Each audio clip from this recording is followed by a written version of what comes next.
Welcome to Orchestra Careers event today. This is Career Day, all about personnel managers, and so glad that you are here to join us. I'm Sonja Thoms, and by day, I'm the Vice President of Operations at the Nashville Symphony, and by evening and weekend, I created Orchestra Careers and get to run that with my small and mighty team, Brianna Owens and Sarah Davidson.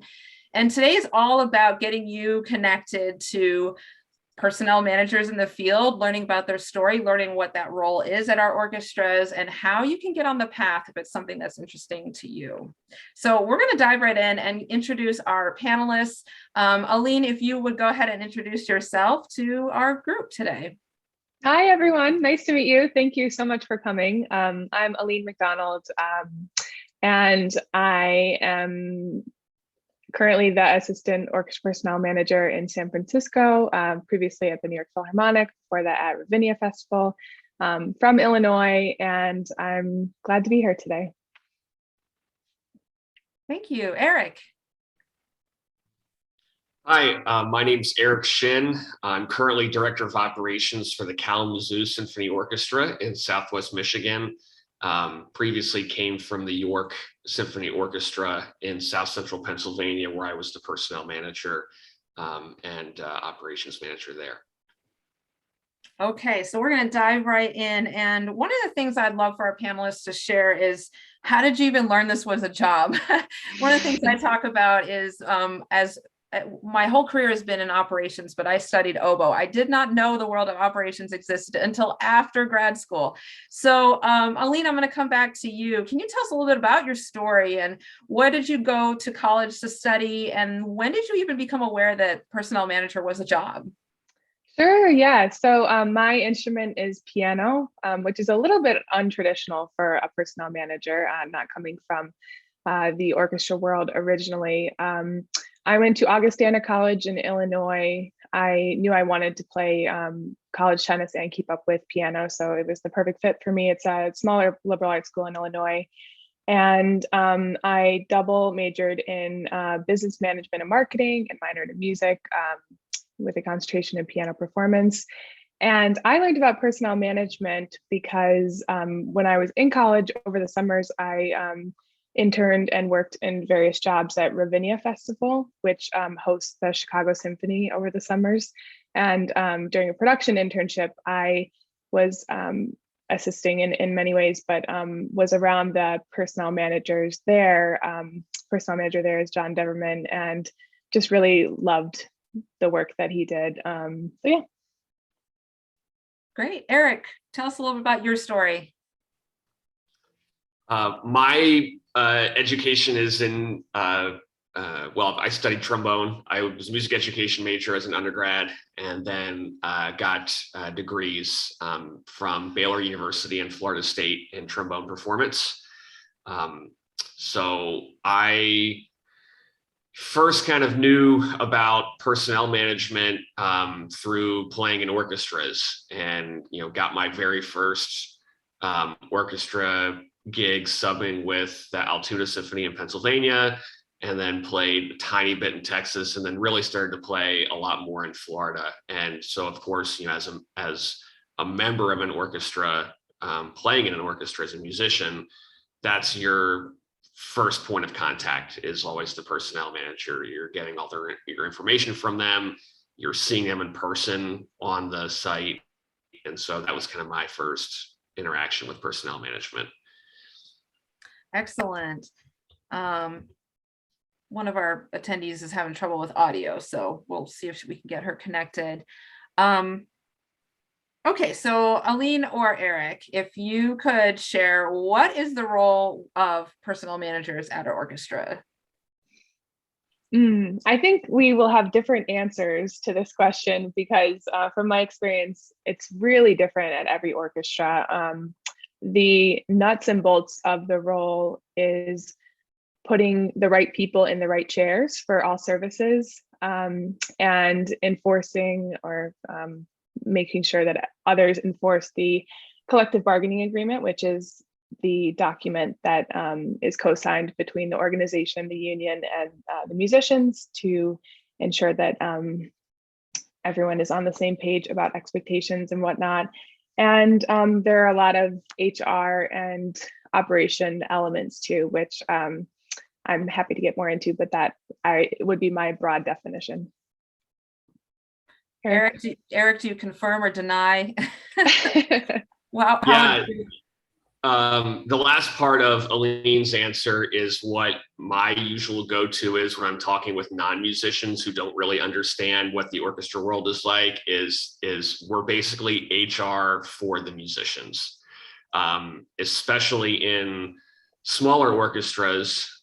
So both of my positions have been at per service orchestras. We actually do have an HR person here in Kalamazoo, but we did not have an HR person at my previous job. And even the HR person here in Kalamazoo, she is part-time. She works remote. She's only in the office 1 day a week, doesn't physically see the musicians. Musicians don't often have access to her very often. And so the person they can see is the personnel manager. And so, you're exactly what Aileen said, kind of enforcing that collective bargaining agreement. If anyone has a question about anything at any time, the personnel manager is who you're going to go to as a musician. Your offices are where? They're usually backstage or very close. Or if your offices are not in the venue where you perform, you probably have some sort of chair or standing desk immediately off stage. Is that kind of correct? Yes.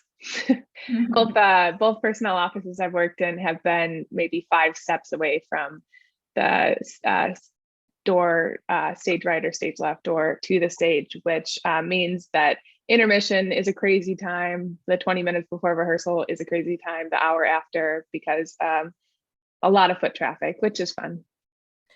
So can you go, Aileen, I just want to come back to you. What's a day in the life of a personnel manager that has rehearsals or orchestra services? Like what do you spend your time doing?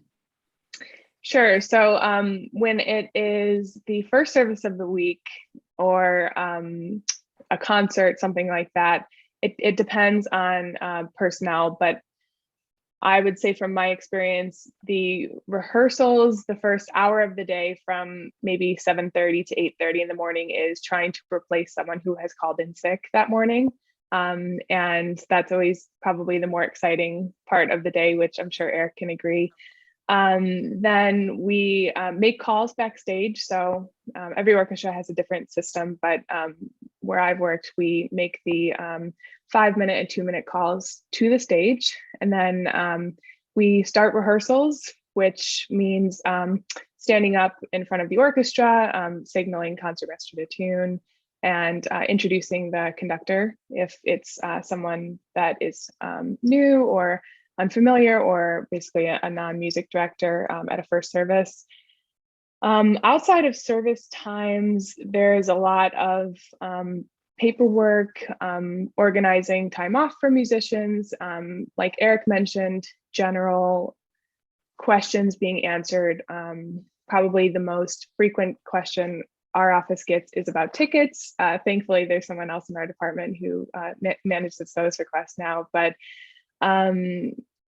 an average day is just a lot of time on email, a lot of time on the phone, and then evening services, the personnel manager is there to ensure that everyone is on stage, cues the stage manager that we're ready to begin the performance, and then things take off from there. Mm-hmm.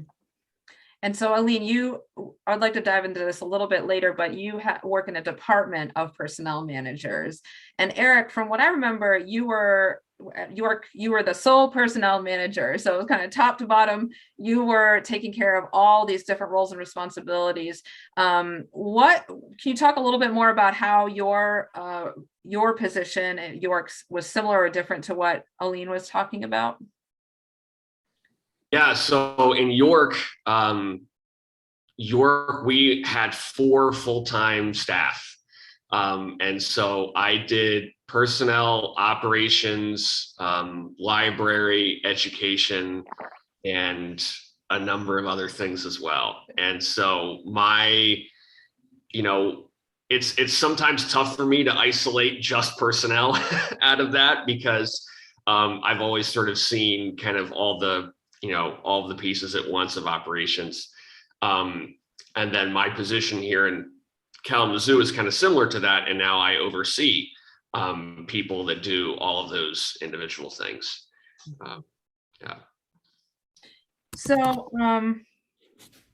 what are some of the most challenging parts of the job that you have encountered? Or Aileen, I know when I've had to step in my role as personnel manager, there are some uncomfortable parts of it, like getting up in front of the whole orchestra and silencing them so they can tune, or, dealing with some challenges or conflict.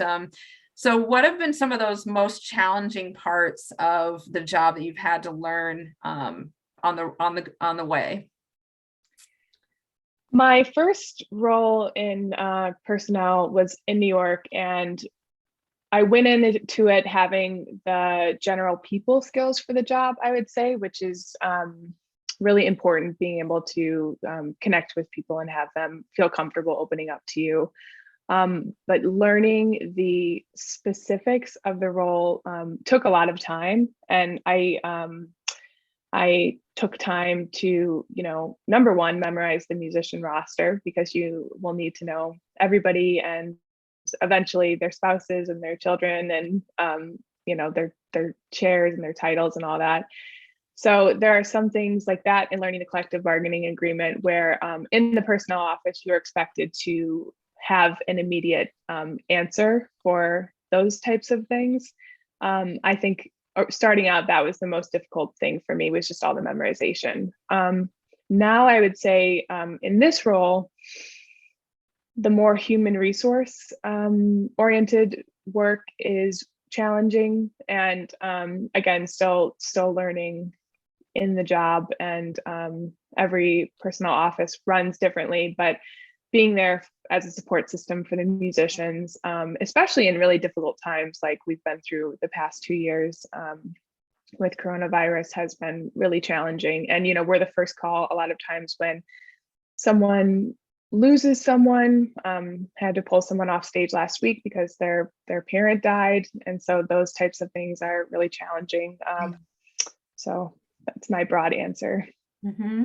Yeah, and you've mentioned HR, both of you mentioned HR duties, and I know, we can't obviously go into specifics, but it's time off, but it's also, trying to figure out how to navigate life together. I know I've had some musicians who've lost parents have passed away and they need to go away for funeral leave. And I mean, the same things that we all deal with, but it's the scope of it. And I would say is very challenging because the rosters that we deal with are, I don't know about York or San Francisco, but we have 75, 80 musicians full-time. And then add on to that, I don't even know how many subs and extras are on our list, and cumulative, it's like dozens upon dozens. And so the scope, whether you're doing that for just a department of 5 people that you're kind of navigating those conversations, but when it's 80 or 90 or 100 different people and their individual lives, it can get overwhelming at times. And so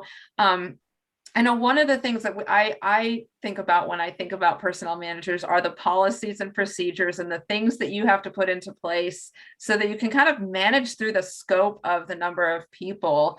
And then, of course, every individual in the orchestra at a certain point might ask for an exception to some of those policies. So it's kind of navigating those lines as well in each and every day, because you are dealing with individuals. Erik, how about you? What have been some of the challenging parts about personnel management, and then also about supervising now personnel manager?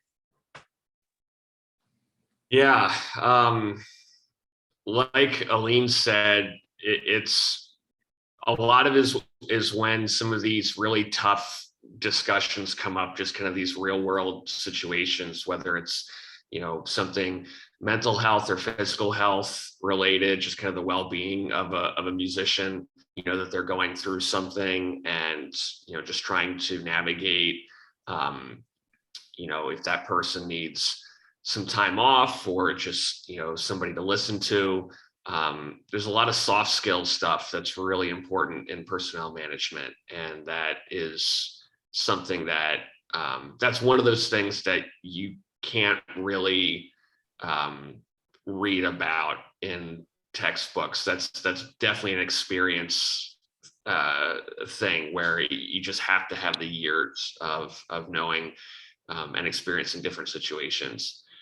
One of the biggest things between my former orchestra and this orchestra was that York was a non-union orchestra and Kalamazoo is a union orchestra. And so certainly transitioning from one environment into another brought a very different set of experiences. We did have a, for those of you, on the panel here, orchestras are either union or non-union. And if there's a union orchestra, then you have this collective bargaining agreement, this sort of collectively discussed set of rules between management and the musicians on how the orchestra is going to operate. And those are kind of renegotiated every few years. In Kalamazoo, we're actually getting ready to negotiations in a couple of weeks on a new CBA, and so that's an exciting part. In York, we did not have a CBA. We did have a musician's handbook, and it was collectively discussed.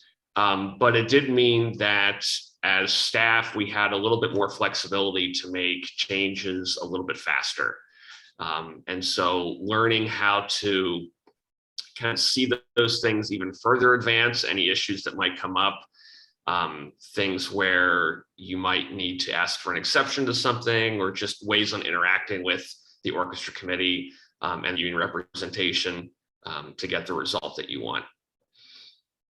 And I'll just add to Erik's point there, we have a community of personnel managers and an email thread that is vital to all of us. I know Erik and I call each other for help on tricky situations where, not using names, we try to pick each other's brains about how to manage a situation. And, being in a bigger department, we lean on each other with that as well. But there's so much information every day shared on this orchestra personnel manager channel. So have no fear should you choose the personnel route, because there's this real familial network and a lot of comfort in that we can rely on each other, and across Canada too. So for our Canadian on the call. Yeah, I know from where I sit, overseeing our two personnel managers at the Nashville Symphony, I think even just this last week, I said, hey, can you email the PM group this question for me? Because I'm not in the PM group, but it's so engaged and so helpful. And the information sharing, because there's only really one set of personnel managers or a personnel manager in every city, right? Because at the major orchestra is where these positions are. So just knowing that there's this whole network of support is so helpful. And I overuse it probably more than I should, but it's so helpful in getting that information. I want to shift gears a little bit, because one word that you all haven't mentioned yet, but I know it's a huge part of your work, is auditions. And if you are a musician trying to get in an orchestra, you have likely spoken to the personnel manager or someone on the personnel team about your audition time, or about where to go, or what the rep list is. And so, Aileen, if you can, I want to bounce it back to you. Can you talk a little bit about what is the role of the personnel manager department in executing auditions? Sure. So auditions are usually what I talk about as my favorite thing, which is irregular, but hear me out. So we essentially are with the musicians from the beginning of their life cycle at the organization, the time they submit their resume after viewing the audition ad, all the way through retirement. So it's really cool to be involved in sort of all the middle stages of that. Having gone through auditions myself, I understand the pressure and anxiety and extreme cost associated with auditioning. And so we try to create an environment within the personnel office to make sure that everyone is as comfortable as possible, and we accommodate as much as we can with auditions. However, they are a really large animal, and so I'll be interested to hear what Erik says, having been a solo runner of auditions. But from my experience, I've been in the audition coordinator role where you are collecting all the resumes, sometimes up to 500 per audition, filing them, having the committee of audition committee members review the resumes, and every orchestra has a different process. So I'm just speaking from my experience, but from that to the audition day is usually a 4-month process or so. We have a taped round where musicians can send a tape if they're not automatically invited to a live preliminary audition, which means technology and Dropbox and another repertoire list and working with the library. So we are 100% responsible for auditions, from scheduling them a couple seasons out to working with the orchestra committee to select which auditions will happen for which instrument. We also work with the music director on that, to making the offers at the end. So it's a very involved process, and it's exhausting, but it's also rewarding. Sometimes we have no hire auditions where you go through that and someone doesn't win the job, and that can be sad, but it's part of the process. So Erik, do you have anything to add about your audition experience? No, I mean, what Aileen said is really accurate. I know, taking auditions myself, I had, and then when I was transitioning into an administrative role, auditions was something that I felt really strongly about, because I had gone through that process and had won a couple positions at some small orchestras, and I had seen auditions run well and auditions run not so well, and how much that can impact the process. And so, like Aileen said, yeah, you are with that person from the very first time they email the office to submit the resume, and then you're probably with them when they're doing their send off at retirement. So yeah. Yeah, auditions, I think what you're both saying about the candidate experience kind of driving the way that you want to shape their experience, but also having to do it again, back to scope. Like, I know at the Nashville Symphony, if we tend to have about 75 to 100 people actually show up for the audition. And that is, I mean, you're turning through like 6, 7, 8 candidates an hour. And so how do you give the candidate all the respect that they deserve and the environment that they need to play at their best, while like putting them on an assembly line and making sure that you can get through all the candidates? So it's really magic, honestly. Like, it's a lot of spreadsheets, it's a lot of coordination, it's a lot of practices and procedures that have worked, but a lot of ability to refine those as well. And but I want to come back to you, Aileen, because you started to say that auditions is some of the best part of the job. Can you talk a little bit more about why that is? Like, what is it about auditions that fuels you to kind of do the rest of the parts of the job?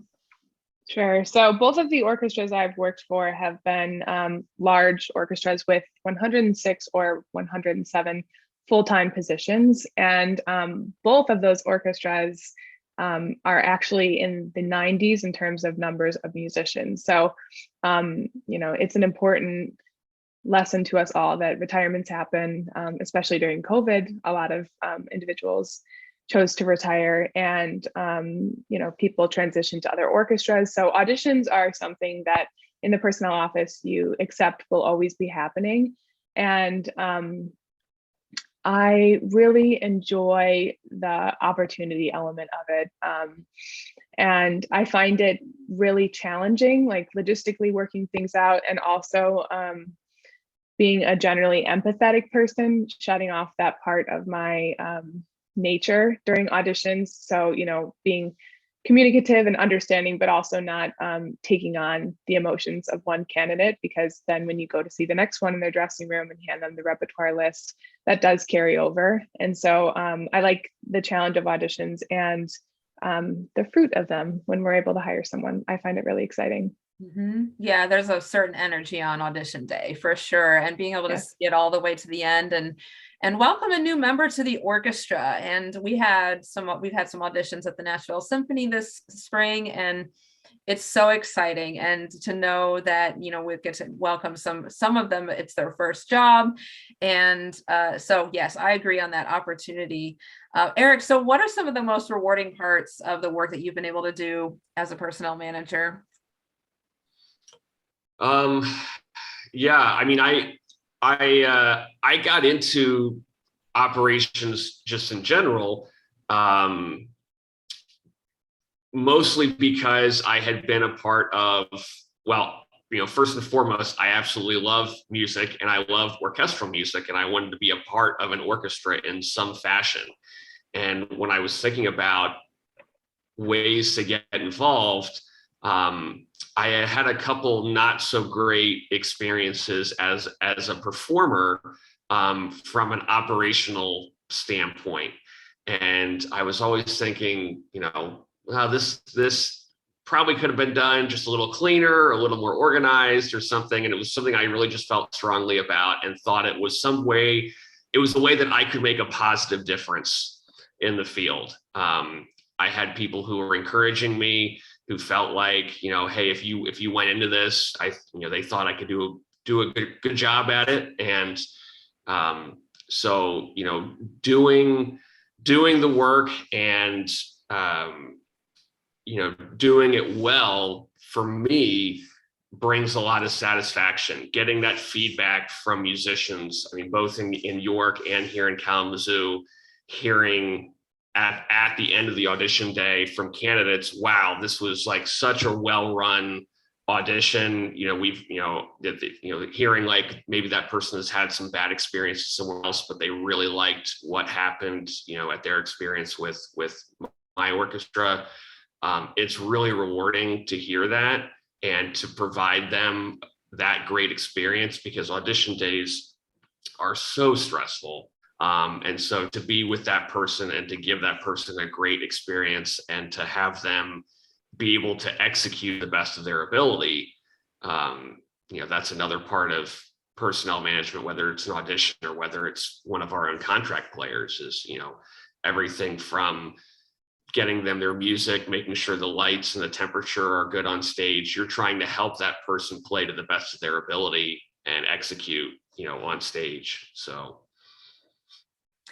I have one more question for now. And then I'd love to turn it over to our attendees to ask some questions. So Aileen and Erik, you both have musician backgrounds first. You were musicians first. And so how has that equipped you to be a better personnel manager? Erik, would you like to go first? Sure, I can go first on this one. Yeah, for me, having the, you know, experience both in college and then as a professional, as a performer, I mean, there were so many things where I just had that knowledge already. I knew, you know, what pieces had a saxophone on them and would have to hire a saxophone sub for, or, you know, I knew that, you know, oh, this piece needs triple woodwinds, or this piece needs extra French horns. And so being able to kind of identify those things when talking through repertoire with either a music director or an executive director, knowing how orchestras are physically set on stage. And, you know, maybe that goes into the operations or stage management side a little bit with some of my combined roles. But just, you know, little things about knowing, oh, this person's probably going to need earplugs. This person might need, you know, we just did a youth concert series this past week where we had a jazz combo in front of the orchestra and we had a drum set right next to the cello section. And I was able to tell our stage manager, hey, let's grab some of that COVID plexiglass we have sitting in the basement, and we're going to build a little drum shield around the drum set, you know, and there were no issues, and it was great. And I knew that if that was not there, probably have a couple upset cello players that they're, you know, 2 feet away from a drum set. So yeah, having that experience both in college and then professionally, and just knowing what life is like on stage and being familiar with a lot of the repertoire, that has certainly helped me a lot. I really like Erik's points.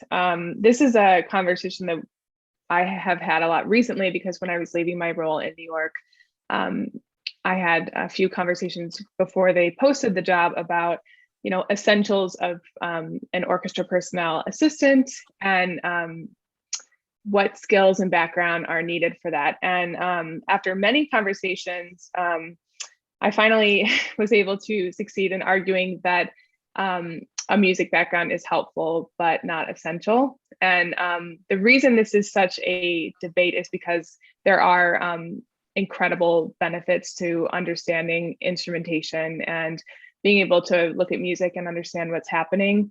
It really depends on the orchestra, though. Our music libraries have always taken care of everything, and we just basically hit a button for instrumentation and fill in the chairs. So my experience has been different than Erik's, though I think both are, really important to consider, but only to say if anyone on this call is not coming from a, winds, brass, strings, percussion background, you will be fine and you will learn the ropes of the job. Just like going into any role, there are always going to be advantages, but I am a person who is very unafraid of asking questions. And there have definitely been moments where, as a pianist, I've had dumb questions about what's happening on the stage.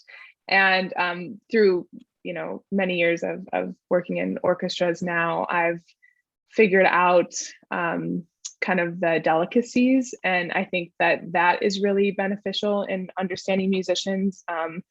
The delicacies of not bringing up something that could be a difficult conversation right before a performer goes on stage, those kind of things. But in terms of music and eligibility for the role, I think that there's flexibility depending on the team that you're on. Mm-hmm. Okay, great. Thank you, panelists. All right, attendees, what questions do you have about anything that we've covered or anything we haven't covered? Just go ahead and raise your hand and I'll call on you. Maya. So I guess this question is kind of twofold. One is what advice would you have for students or young professionals interested in going this way?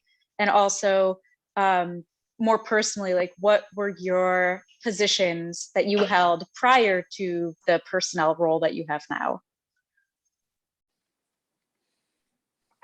Great question. I'll start if Erik doesn't mind. I'll start by saying position. So I started at Ravinia in the box office doing ticketing. Then I had a production internship, which was with both pop and classical music. And I knew I wanted to go the classical route.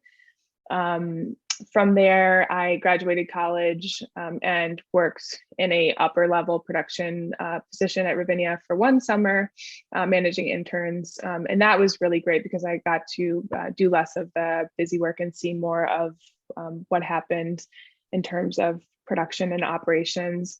And then I moved to New York and was working part-time at New York Phil in the box office there. And the personnel manager passed away, sadly, and the existing assistant personnel manager stepped into that role, and I was hired for the personnel job. So then in transitioning to this current role was similar with more advantages. And in terms of advice, networking is very important. So there's the League conference coming up this summer, League of American Orchestras. Absolutely attend if you can. I know that there are a lot of other programs that they have that include options for scholarships and things like that, if that's ever prohibitive for anyone. And Erik and I both did the League of American Orchestras Essentials program. And through that, I have met a lot of people who have helped me in my career. So networking is my big takeaway. I before going into administration full time, I taught trombone for a few years at the University of Florida. And then at the same time I was doing that, I was working in operations seasonally at some orchestra music festivals. So I did a couple summers at the Music Academy of the West out in Santa Barbara. I did a summer at the Brevard Music Festival in North Carolina. And I also did a summer at Interlochen up here in Michigan. And so those were all, Interlochen was actually a percussion coordinator position where it was constantly percussion equipment and figuring out what needed to be where, when. And it was a very challenging position, but lots of really relevant operational experiences. I mean, they had probably 4 or 5 orchestras, 4 or 5 concert bands, several percussion ensembles, several jazz bands, all moving, different positions throughout the day. And so, that was really a really great experience. And then at the music festivals, it was kind of housing director or dean type positions where you're basically doing kind of like personnel management work, but for the whole time that musicians are off the stage. So anytime that they have an issue with their housing or meals or just anything, interpersonal with other fellows, you're kind of that person whenever they're off the stage. And so again, I think really beneficial experiences, and like Aileen said, great opportunities to network there. So then, my advice, like Aileen said, networking is huge. Knowing where to look for these positions is really important. That was one of the questions I would almost always get, especially when I was working at the music festivals. When I showed up in California and said that I was teaching trombone at the University of Florida, I would always get like, how did you find out about this? And I was like, well, I went on the website's employment page. And so some stuff seems kind of obvious, but so it takes a little hunting around and kind of knowing where to look. And so the League of American Orchestras, the organization that Aileen mentioned, they run a jobs page, and you have to be a member to see all the details. But even if you're not a member, you can see the orchestra and the title of the position. And so before I was a member, I would see, oh, okay, such and such orchestra has a job opening. And then I would just go to that orchestra's website and find the employment page. And then you can look up and see the details about that job. So, that's certainly a great resource. I know that Sonja has been doing a lot of work with trying to blast out a lot of information, especially about some seasonal positions, since Orchestra Careers reaches a lot of college students. And so those positions are really great summer opportunities to get some hands-on experience and to network and meet with people. Yeah, Maya, any summer festival, needs people working off the stage. Aspen has a lot of jobs, and there's like orchestra manager positions at Aspen for all the student orchestras, and anything that'll get you in charge of people. Frankly, I mean, people who have hospitality experience, if you have food and beverage experience, man, bless you. Customer service, Aileen, you said box office, but any opportunity you have where you're putting yourself in a position where you have to be an info desk, be a customer service, those are all very valuable skills. And frankly, I would value seeing that on your resume in combination with orchestral experience. But be ready to just be working with people in the context of personnel management. What other questions do y'all have? Zachary. Thank you all so much for doing this. I had a question kind of piggybacking off that last one. So like, if you could, I don't know, distill what are orchestras looking for in a personnel manager, like maybe talk about a couple of traits, like apart from jobs we should be looking at, what skills should we be working on like within ourselves? I think Aileen, you touched on it a little bit, like people skills, those soft skills, connecting with people, but like, what can we be working on like apart from jobs, just in our own lives to really excel at a personnel job? we just hired a orchestra personnel administrator in our department. So I've just gone through the hiring process for that role. And number one, emphasizing on a resume administrative skills, because every personnel department is looking for strong Microsoft background with Word, Excel, the basics there. Organization skills. When we were looking at a resume, if it didn't mention, or a cover letter, and it didn't mention being organized, then we moved on, because those are very important things. And just continuing to develop whatever skills you're working on in your current role or in school will, I think, help create like a well-rounded candidate for any role. But a great thing to do is to go on LinkedIn for other personnel managers and see what skills they have listed and what they list in their job descriptions. I keep those very up to date, so you're welcome to check out mine. And you get to see from like assistant administrator, etc. Roles and what the job description entails. Yeah, communication and organization are very high on the list. You are emailing tons of people, and making sure that you're sending the right information to the right person. I mean, you're going to be working as a personnel manager. You're likely working on a whole slew of concerts, at the same time. And so, you might be hiring one player for one concert, different player for another concert, and making sure that you're sending, this concert they're wearing tuxedos, but this concert they're in pit black, and this concert they need to come in the front entrance, but on this concert they need to come in the back entrance for whatever reason. And so, being able to be organized and communicate all that information, both thoroughly but also concisely. When people get emails that are, essays, the reality is that they don't read them. And it can be frustrating, because you're like, well, I sent you that in an email. Well, it was in the 7th paragraph of that email. So, learning how to both communicate all of the information, but communicate effectively is really important. I would say that having a really calm personality is very important.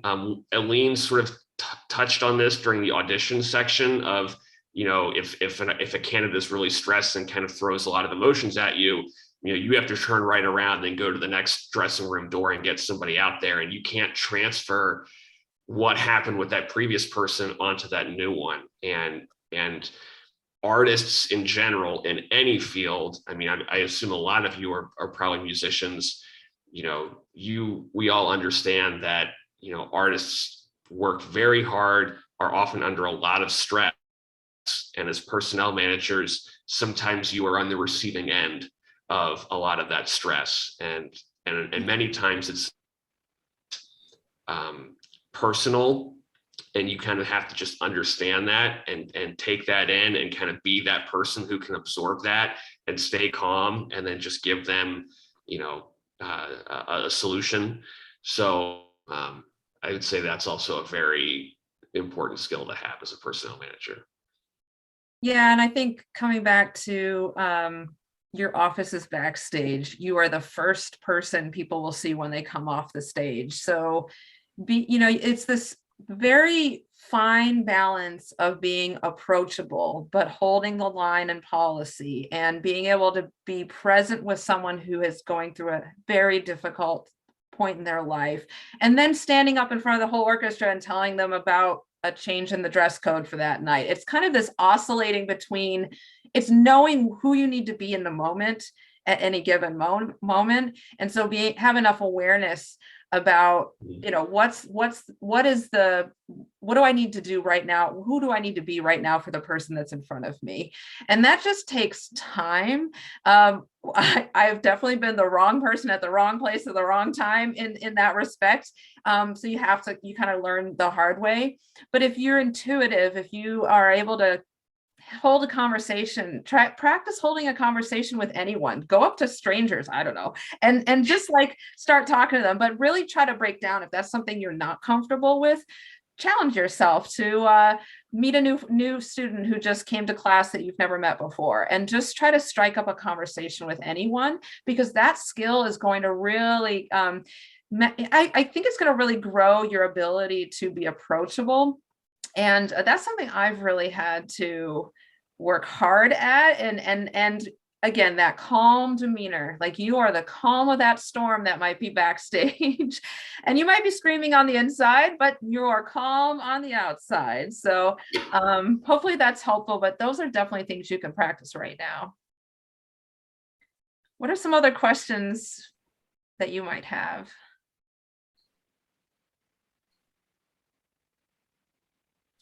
And I don't want to scare people, but like Aileen said, the organizations that she's in have over 100 musicians. Here in Kalamazoo, we have 86 musicians. It's not like every person is having a crisis every single day, but if one person has one crisis a year, staggered throughout the entire year, all those people report to you. And so just, it kind of just changes from day to day. The vast majority of the people who show up, they're great, they're ready to go, non-issue. But, inevitably there's always going to kind of be one or two things that you jump on top of. So. And I think one other point translatable to those going through the interview process is emphasizing a desire to learn, because when I started in personnel management, I truly knew nothing about it. And so you shouldn't feel as though you have to know everything going into these jobs. Just emphasize that you're open ears and really willing to, put in the work to learn the role is important. Excellent. Well, Aileen and Erik, if you don't mind, if you'd be willing to drop an email address in the chat for our attendees, in case you all think of other questions or want to get connected. I just really am grateful to you, Aileen and Erik, for joining us today. It's been so great to hear your stories. I hope this has been helpful to learn all about personnel managers. It really is such a foundational role to us being able to do what we can do at our professional orchestras. And so it's something that you all are interested in pursuing, please reach out, because there's a lot of questions you might have. And also just reach out and one-on-one. I'm always available, info@orchestracareers.com. I love to help with cover letters and resumes and job searches too. And so if you're coming up on graduation this year, or you've recently graduated, or you're looking for summer work, let's talk, because we want to get you on that path towards whatever career you're interested in. So yeah, just a couple last things. You had mentioned the League of American Orchestras conference. And so I am super excited to say that Orchestra Careers is going to be hosting and creating all the student member content for conference in LA in June. So stay tuned, because actually our April Zoom event is all about conference. So if you haven't already subscribed to our newsletter, which you can do through our website, you'll get a ton of information about not only conference, but that preview event. We're very, very excited. I am very, very excited about in-person conference. And yeah, so just reach out. This is just the beginning of our relationship. We're always ready to connect and answer your questions. And now you've made two more professional friends in Aileen and Erik. So please lean into them with any questions or contacts that you're looking for. So Aileen, do you have any last things that you maybe wish you would have known before stepping into this role, or just words of wisdom for our attendees? I wish Orchestra Careers had existed when I was starting to look at jobs, but I would say words of wisdom, just be confident in yourselves and have a real desire to learn, and it'll take you a long way. Erik, how about you? What are you thinking? What parting words do you have for us? Yeah, I echo Aileen. Orchestra Careers would have been a fantastic resource when I was a student. I'm glad that I know about it now, and that I can attest that Sonja has been a great help for me. And I was able to have a lot of really great conversations on my last job search, which ultimately led me here to Kalamazoo. So, kudos to all of you for, coming to this session today, and just trying to stay alert, and, feel free, like Sonja said, to reach out. I'm very happy to have discussions with anybody, any point about this stuff. Excellent. All right, there's info@orchestracareers.com if you have any questions about anything else. But thank you all so much for coming today. I hope this was helpful. We're going to post this on YouTube so that it can be a resource for anyone who wasn't able to attend today. But wish you all the best in these next few weeks, and I hope to see you at a future event. See you guys later.